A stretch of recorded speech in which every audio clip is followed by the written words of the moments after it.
One of the unique things about 5G, I'm sure will make Hans very happy, will make Xi very happy, is as you get connectivity with the cloud every time.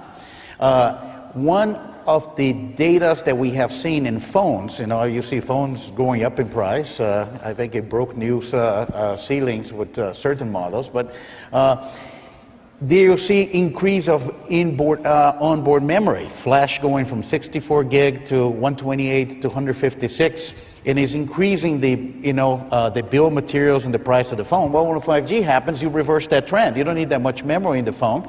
So you actually could have a situation that the technology cost of building a multi-mode, a 4G, 5G into a phone could be offset by a reduction in the memory requirement because you're relying on cloud storage much more. So we actually think we can start having phones early in 19, and we actually could have, surprisingly a very positive transition, of migration from 4G devices to 5G.